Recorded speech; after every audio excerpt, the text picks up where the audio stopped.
Brendon Sorsby was the quarterback of Cincinnati. He played 2 years there, 2025 and 2024. Previous, he played 2023 and 2022 season at Indiana. So he had played four seasons in total. But the first season he redshirted, so he still had one more year of eligibility. With that year of eligibility, he transferred to Texas Tech University. In 2025 with Cincinnati, so he had just, before this whole thing broke out, he had just transferred to Texas Tech. He did not, and he was on a $6 million NIL deal. Prior to the 2026 season, he was supposed to be one of the highest paid quarterbacks in NIL. And he was also supposed to be one of the breakout candidates in the NCAA. 2025, he had 2,800 yards, 27 TDs, and 5 interceptions. In 2024, he had just over 2,800 yards, 18 TDs, and 7 interceptions. So he was one of the NCAA's, one of their top quarterbacks. And it's funny because this is going to be a small episode today. I wanted to save this topic for my live show I'm going to be doing on Thursday, but there's just way too much to unpack. So let's get to the timeline. He committed to Texas Tech in January after 2 years at Cincinnati. He got sued in February 26th after refusing. So this is something that The Athletic. So let me pull up this Athletic article because we're going to be referring to it a lot during this episode. I'll try to keep it to under 15 minutes, but he got sued. So essentially, Cincinnati, after the 2025 season ended, he got sued in February 26th because he refused to pay $1 million exit fee in NIL to Cincinnati. Basically, Cincinnati had a deal with Brendon Sorsby. If he ever left, he had to return some of the money that they gave him for NIL. So he refused to pay that. Cincinnati sues him. Now, the reason why I'm going back to the beginning of the video when I mentioned that this is still an ongoing story, because the NFL has already made a ruling on the whole supplemental draft thing. I'll get to that in a second. But why this is ongoing is for all my college football fans, July 8th. So Texas Tech, and a bunch of schools. So Big 12 media days were going on last week. So they were interviewing a bunch of these coaches, including the head coach for Cincinnati, Scott Satterfield.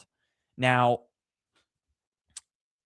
Scott Satterfield told The Athletic, this is The Athletic's article, he told The Athletic on Wednesday, which was prior to July 8th, that Texas Tech was among multiple schools that spoke with former quarterback Brendon Sorsby's camp about transferring before the Bearcats' 2025 season ended, violating the NCAA's tampering rules. And then it says Sorsby's agent denied such contact. So that was something that was shared by the Cincinnati, or a claim that was made by the Cincinnati coach just 5 days ago, just a couple, or about a week ago. That was a claim that was made by the Cincinnati Wildcats coach. Okay. So that adds to the drama of Brendon Sorsby. And also prior to this, like I said, February 26th, Brendon Sorsby got sued and that's an ongoing investigation, or that's an ongoing lawsuit between Cincinnati and Brendon Sorsby. And it's crazy to think that Brendon Sorsby at one point was involved with 3 lawsuits. So let's keep it moving on the timeline. So April 27th. So there were, potential rumblings that Cincinnati and a couple other schools reached out to Brendon Sorsby before they actually could, to ask if he was going to transfer and to offer him NIL money. Okay. So he does end up signing with Texas Tech on a $6 million NIL deal. April 27th. Now, this is interesting. He enters gambling rehab. Now, what's interesting about this is that on May 2nd, the NCAA launches investigation stripping Sorsby's eligibility for the 2026 season.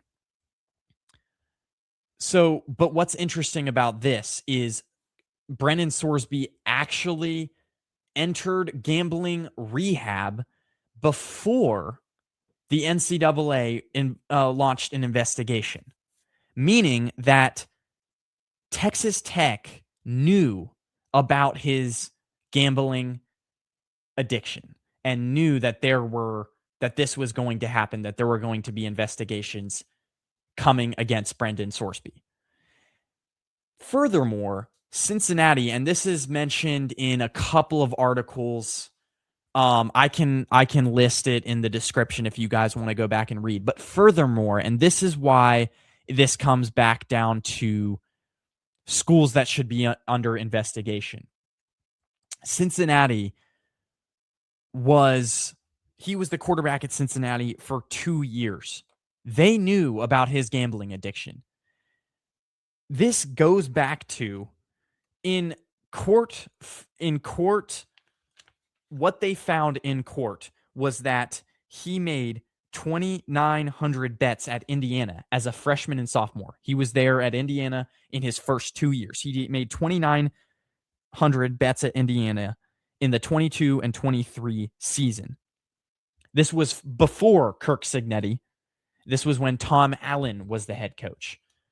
But the athletic director of Indiana should be under investigation because, including of these bets that Brendon Sorsby made while at Indiana, they were on the Indiana football team. Some of these bets were made on the team that he was playing on. So this was, this just destroys the whole integrity of the NCAA. It was already, the NCAA has already had so many scandals within the whole organization of itself, but this was yet another thing that smears the NCAA's reputation, is that this was going on for 4 years. So that's what I thought was interesting. Texas Tech should be investigated. Cincinnati should be investigated. So, and apparently too, it was interesting to me that Brendon Sorsby actually a couple years before made a wager on UFC, and the sports bet book that he made it on flagged Brendon Sorsby.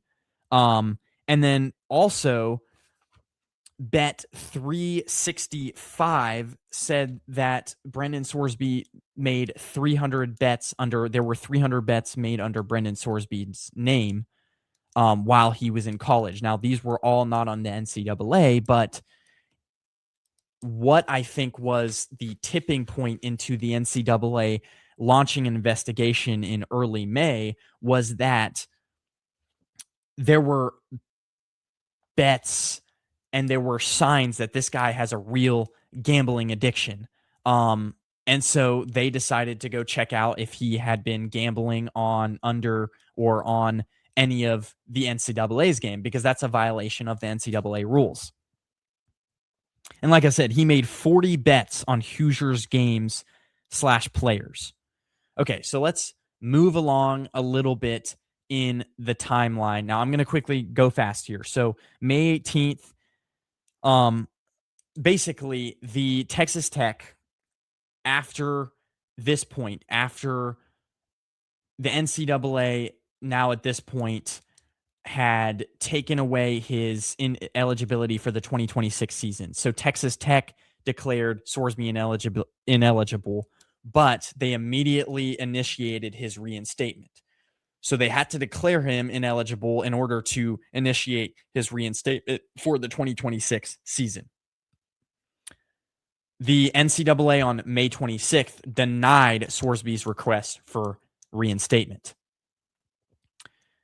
So then Lubbock County judge. So then fast forward to June 8th, Lubbock County judge Ken Curry granted Sorsby an injunction, making him eligible to play in 2026. Basically, they took this to court against the NCAA. The judge ruled him eligible to play in 2026. Following this, let me take you guys to the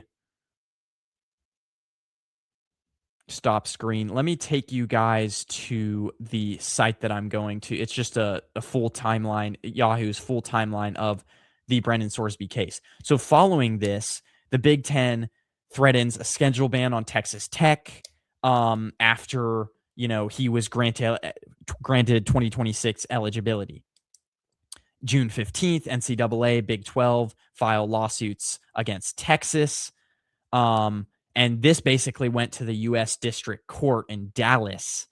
So it became so big that, it went to the U.S. District Court. So then Texas Tech says, you know what, this isn't worth doing. We can't get him reinstated for the 2026 season.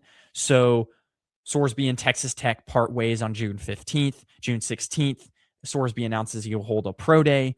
And then Sorsby's agent, so Slavin, Sorsby's agent, claimed that while at Cincinnati, he knew about Sorsby's gambling addiction and didn't say anything. So Sorsby's agent should be under investigation.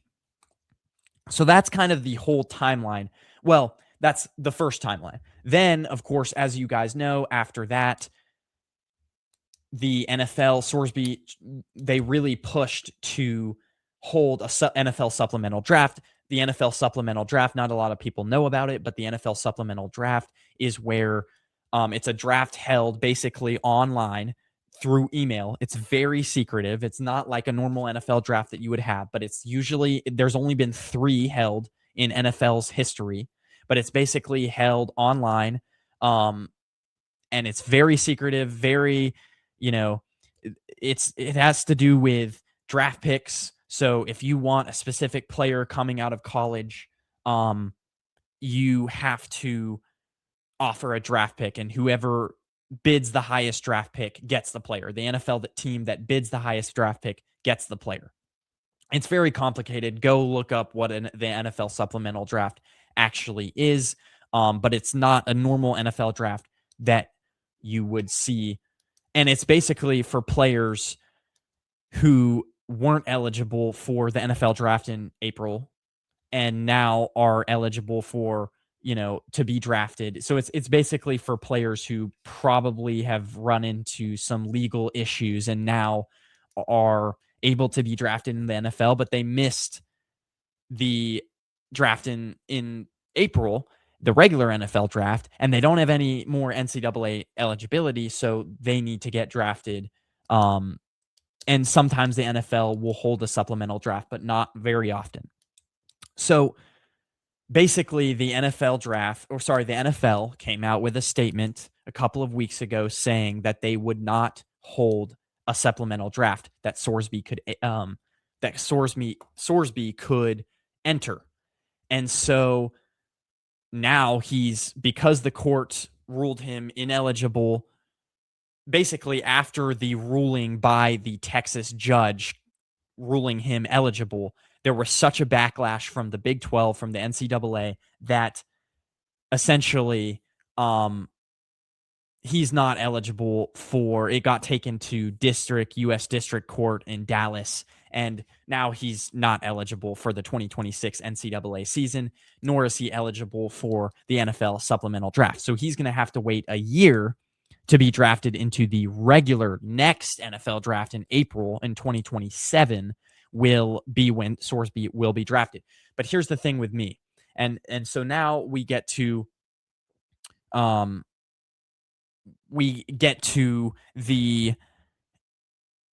my kind of thoughts on things, right? Sorsby, after an entire year of not playing football, who's going to draft him? So essentially, his career in football is over. Okay. That's another thing. So, I mean, like I said before, adds to the list of scandals from the NCAA. I mean, whether it be a couple of years ago, they had Michigan who was cheating on sign stealing scandal. You had the sexual misconduct scandal that Sharon Moore had at Michigan a year ago. Now you have this gambling scandal that Brendon Sorsby had, where he made 40 bets on Hoosiers football games while he was on the team. He made, it says he estimated to make about $90,000 worth of bets. So now we're finally getting into my opinion, 18 minutes into the show. But so those are the schools that should be under investigation. And then what happens to Sorsby? I mean, I don't know. He's not going to be eligible until next NFL draft now that the NFL denied to have a supplemental draft. So Sorsby could be drafted in June. This draft would have been held in June. So, he's, after taking a year from football, I guarantee you he's probably going to be an undrafted free agent. Maybe he shows some talent and that a team will take a chance on him. So now let's talk about, and this is kind of the final, point. And I'm going to spend a couple of minutes on this, on the NFL, the irony of the NFL. First, the NFL is just backwards. They, of course, I get why they went hard. So Adam Schefter reported basically that the NFL didn't want to entertain it. They weren't interested in bringing a guy who has severe gambling problems and scandals, and they didn't want to even entertain a supplemental draft because it's just bad for the league, right? And I get that. And the NFL has shown that they do not tolerate gambling. I mean, Calvin Ridley got suspended for the entirety of the 2023 NFL season a couple years back. Isaiah Rodgers got suspended for the 2023 NFL season for betting a couple years back. And that wasn't even betting on NFL games. Those two players got suspended for just betting. Jamison Williams got suspended for 6 games a couple of years back. So the NFL shows that it has a no tolerance policy for players gambling. Now, here's where the NCAA should change. The NCAA, because they knew that Sorsby was betting on UFC fights, the NCAA should ban all betting, sports betting, because if you allow a player to bet on other sports, then where does it end? And where can this be regulated? Where can the bets that these players make be regulated? But back to the backwardness of the NFL. I'll bring up 2 examples. Terrion Arnold, we're seeing the case that's happening with Terrion Arnold. There's 4 counts of kidnap, murder. All of these lawsuits are going on with Terrion Arnold. But Terrion Arnold, so the entire league, essentially, if 32 owners would have gone up to Roger Goodell and told him, we want to hold a supplemental draft because we want to draft and give this kid, Brendon Sorsby, a chance. If all 32 owners would have done that, they would have held a supplemental draft. But so the whole league boycotted Brendon Sorsby, okay? But the whole league didn't boycott Terrion Arnold for, murder and counts of murder. Because, and here's the thing, it's because Terrion Arnold is already in the league. Terrion Arnold makes the league money. He lines their pockets, so they don't want to give him too much backlash. And Terrion Arnold just worked out with the Texans a couple of days ago, Another example I'll give is Jim Harbaugh had a million scandals in college football. And I'm a Michigan fan, but I mean, man, when you think of Sharon Moore, who after Jim Harbaugh left had all the sexual misconduct scandals and ended up getting fired from Michigan, and all those scandals were dating back to when Jim Harbaugh was the head coach there. Jim Harbaugh, of course, had the sign stealing scandal. Um, so and the NFL allowed Jim Harbaugh to come and coach in the league, and he's the head coach of the Chargers now. Deshaun Watson is a perfect example. Now, yes, you know, um, he got suspended 12 games, but Deshaun Watson had all the, massage scandals against him, and he had 30 cases of women saying that, and you guys know the whole Deshaun Watson scandal. So it's just the NFL is backwards. If you start playing with the NFL's money, they'll suspend you. They'll take swift action. But if it has nothing to do with them, or it, they're not going to, if it doesn't make them money and if it's no benefit to them, they're going to boycott you. So Brennan's, if it's not about money, if money's involved, the NFL is going to go light on their players.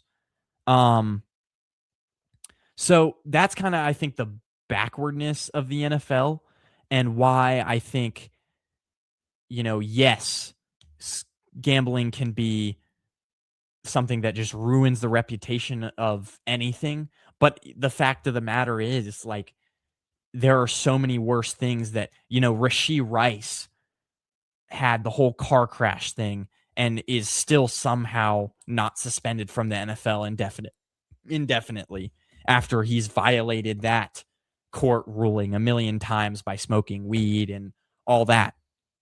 And it's like, okay, you're not going to suspend, guys like that indefinitely, guys like Arnold indefinitely, which they might. That's a new case, but you're going to boycott Brendon Sorsby from the league. So, yes, what he did wasn't right. But I think the backwardness of the NFL is kind of interesting. So yeah, that's the whole Brendon Sorsby timeline explained.